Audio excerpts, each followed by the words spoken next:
Radhe Radhe my soul family. Hope आप सबकी journey smoothly चल रही है और डिवाइन की प्रॉपर गाइडेंस भी सबको मिल रहा है। अगर आप मेरे चैनलिंग से रेजोनेट कर पा रहे हो then please let me know. आप मेरे चैनल को सब्सक्राइब करो ताकि मुझे मोटिवेशन मिल सके। और वीडियोस में लाइक एंड कमेंट करो अगर ये आपको रेजोनेट कर रहा है, ताकि मैं आप लोगों की एनर्जी से और भी अच्छे से कनेक्ट हो पाऊँ और प्रॉपर चैनलिंग आपके लिए लेके आ पाऊँ। तो आज मैं स्पिरिचुअल रेडियो साइलेंस के बारे में बताने जा रही हूँ। ये टर्म बहुत ही नई टर्म है। अभी कुछ टाइम पहले ही मुझे ये पता चला है, जबकि मैं कहीं न कहीं इस चीज़ के बारे में बहुत टाइम से सोच रही थी। कभी क्या आपने ऐसा महसूस किया है कि अचानक आप अपनी जो डीएम की एनर्जी आप अपने अंदर महसूस करते हो, वो बिल्कुल साइलेंट हो गया हो? जैसे मेरे साथ क्या होता था, मैं जब सुबह उठती थी मॉर्निंग में, तो मैं अपने अंदर अपने डीएम की एनर्जी को सेंस कर लेती थी और सुबह-सुबह ही मुझे पता चल जाता था कि आज उनकी जो एनर्जी है, वो कैसी है। वो क्या फ़ील करते हैं, क्या नहीं, वो मुझे महसूस होता था। अचानक एक दिन क्या हुआ, जब मैं सुबह उठी, तब उस दिन पता नहीं क्यों मुझे अपने अंदर एक एम्प्टीनेस, एक वॉइड फ़ील हुआ। उस टाइम मुझे ऐसा लगा जैसे मेरे डीएम की जो एनर्जी है वो डिस्कनेक्टेड है। और ऐसा भी नहीं था कि हम दोनों टॉकिंग टर्म में नहीं थे, हम दोनों के बीच में अच्छी-खासी बातें हो रही थी। लेकिन पता नहीं क्यों उनकी एनर्जी मुझे मिसिंग महसूस हुआ अपने अंदर। पहली बात जो डीएफ के माइंड में आता है वो ये है कि कहीं डीएम किसी और जगह एंगेज तो नहीं है, लेकिन उस टाइम मेरे डीएम कहीं और एंगेज भी नहीं थे। तो मैं बहुत इस चीज़ को लेके डिस्टर्ब थी।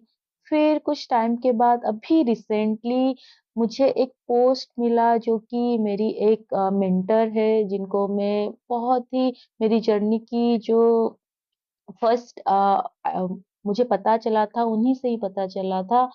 तो उन्होंने एक पोस्ट किया था, तो वहीं पर मुझे रेडियो साइलेंस के बारे में पता चला। तो ये रेडियो साइलेंस स्पिरिचुअलिटी में कैसे काम करता है, तो मैं आज उसी के बारे में आप लोगों को अपनी अंडरस्टैंडिंग बताना चाहती हूँ, ताकि अगर कोई भी इस टर्म को कभी महसूस किया है, तो आप इसको समझ सकते हो। और मैं इसके रीज़न भी आप लोगों को बताऊँगी कि ऐसा क्यों होता है, जब एक सोल अपनी एनर्जी को रिट्रीट करता है, यानी कि वो आपसे उनकी जो एनर्जी कनेक्टेड है, वो उसको कंप्लीटली रिट्रीट कर लेता है। जिससे क्या होता है, आप अगर एनर्जेटिकली उस पर्सन को फ़ील करते हो, या फिर आप किसी के साथ बहुत ही डीपर लेवल पर कनेक्टेड हो, तो आप बहुत ज़्यादा अफ़ेक्ट होते हो। तो ट्विन फ्लेम जर्नी में डीएम और डीएफ जो हैं वो एनर्जेटिकली कनेक्टेड होते हैं। वो 3D में जितना कनेक्टेड होते हैं, 5D लेवल पर उससे कहीं ज़्यादा कनेक्टेड होते हैं। इस वज़ह से आप दोनों में टेलीपैथी बहुत स्ट्रॉन्ग होता है, बाकी जो दूसरे सोल हैं उनके मुकाबले थोड़ा ज़्यादा होता है। तो they can feel each other presence energetically. कभी-कभी डीएम और डीएफ एनर्जी रेडियो साइलेंस में एंटर करते हैं। ये कॉन्शियसली नहीं होता है। यहाँ सोल लेवल पे वो क्या करते हैं, अपनी एनर्जी को दूसरे से खींच लेते हैं। जब कोई एक सोल अपनी काउंटर पार्ट की एनर्जी के साथ अलाइनमेंट में नहीं होता है, या फिर ऐसा हो सकता है कि वो इस कनेक्शन को बहुत ज़्यादा फ़ील कर रहे होते हैं, या फिर जो उनकी काउंटर पार्ट है, उनकी एनर्जी इतनी हाई होती है कि वो उस एनर्जी को वो हैंडल नहीं कर पाते हैं। तो ऐसे में क्या होता है, सोल की ग्रोथ के लिए, ताकि अगर वो कुछ टाइम के लिए उनको स्पेस मिल जाए, तो वो भी आपकी एनर्जी के साथ आ सके, इसी वजह से वो क्या करते हैं, स्पिरिचुअल रेडियो साइलेंस में जाते हैं। उस टाइम आपको लग सकता है शायद आपके ट्विन आपको भूल गए, कोई दूसरी रिलेशनशिप में चले गए, या किसी और के साथ इंडल्ज हो गए हैं। तो अगर कभी आप ऐसा फ़ील करो कि आपके डीएम एनर्जेटिकली आपसे कनेक्टेड हैं, तो आपको बिल्कुल भी फ़ियर में नहीं आना है। ये जो साइलेंस होता है, ये सेक्रेड होता है और ये डिवाइनली गाइडेड होता है, ताकि डीएम जो है उनकी हीलिंग और भी अच्छे से हो पाए और ये सोल लेवल पर हीलिंग होती है।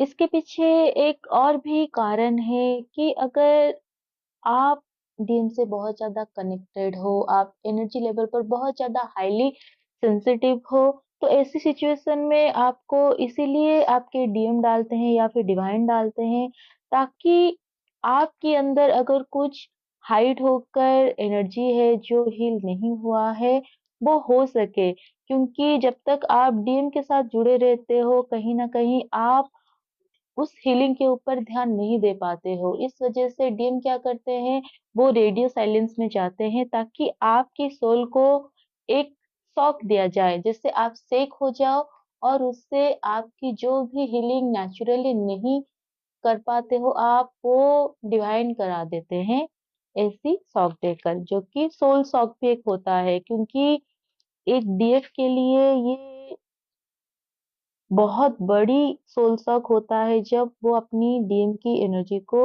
एनर्जेटिकली फील नहीं कर पाती है।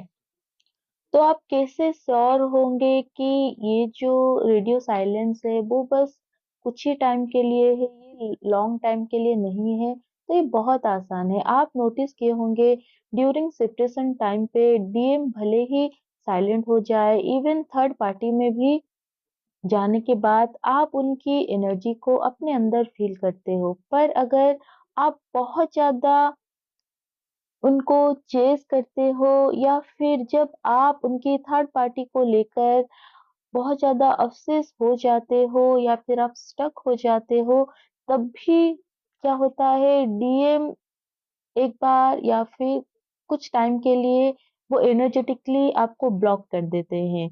उस टाइम पर आपको भी एक छोटा-सा सोल शॉक मिलता है, जब आप बहुत ज़्यादा अंदर से टूट जाते हो, फिर आप डिसाइड करते हो कि आप उनसे डिटैच होकर रहोगे ताकि आप अपनी हीलिंग के ऊपर काम कर पाओ, अपनी वाइब्रेशन को हाई कर पाओ।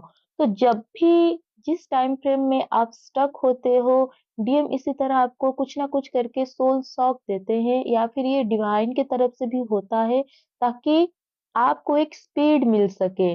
तो कभी-कभी स्लो डाउन होने का मतलब नहीं होता है कि आप रुक गए। कभी-कभी स्लो डाउन का मतलब होता है ताकि आप अपनी एनर्जी को रीगेन करके, उसको सेव करके फिर से हाई स्पीड के साथ आगे बढ़ सको। तो ये जो रेडियो साइलेंस में डीम जाते हैं, यहाँ पर भी रीज़न वही होता है। जब कोई चीज़ वो 3D में फिगर आउट नहीं कर पाते हैं, बहुत ज़्यादा स्टक हो जाते हैं और यहाँ पर आप जो डीएफ इतना ज़्यादा हीलिंग करके आप हाईली असेंड हो जाते हो, तब उनकी 5D लेवल की जो सोल है, उसको बहुत प्रॉब्लम होता है आपके साथ कनेक्टेड होकर 3D वाले डीएम के साथ-साथ चलना। इस वजह से वो क्या करते हैं, वो अपनी एनर्जी को आपसे पुल करते हैं ताकि आपकी जो 3D डीएम है, वो भी बैलेंस में आ सके और उनकी जो हायर सेल्फ है, जो 5D लेवल पर आपसे कनेक्टेड है, वो भी बैलेंस को अचीव कर पाएँ।